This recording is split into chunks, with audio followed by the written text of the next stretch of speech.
basta kalukuhan ang ating mga kapatid, abay hindi po pahuhuli riyan.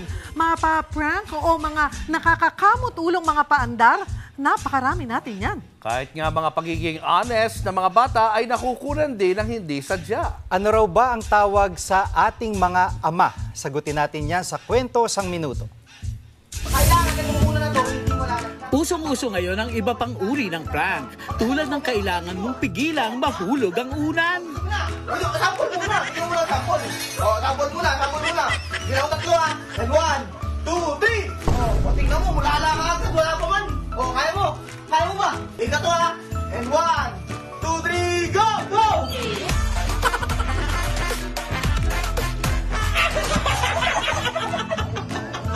O diba? Nalo ako na! Naespasol si kuya! Yung binigyan ka ng surpresang cellphone. Wow! Pero pagbukas mo, tindi ng laman. Inasal with Andy Rice. Aba, sobra namang marketing style to. Walis na matibay, pwede mong ihampas sa chismosa mong kapitbahay. Aruy! Ang pwede lang umattend sa party ng fur baby ko ay mga asong may breed. Breed ba yun o brand?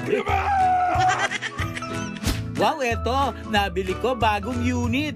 May palamig na, may pa-music pa. Chug, chug, chug, chug. Yung happy-happy ka sa outing nyo, tapos na wrong turn ka.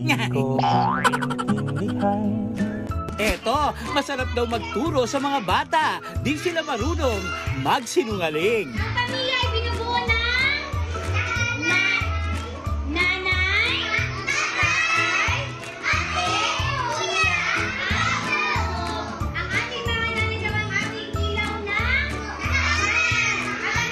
kaya yan o?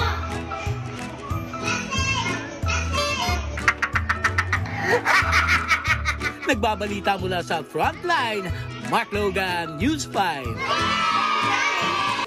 Mga kapatid, Cheryl Cosim po, huwag maging huli at maging una sa lahat sa balitaan. Para sa tuloy-tuloy na talakayan sa Frontline, mag-follow at mag-subscribe sa social media pages ng News 5.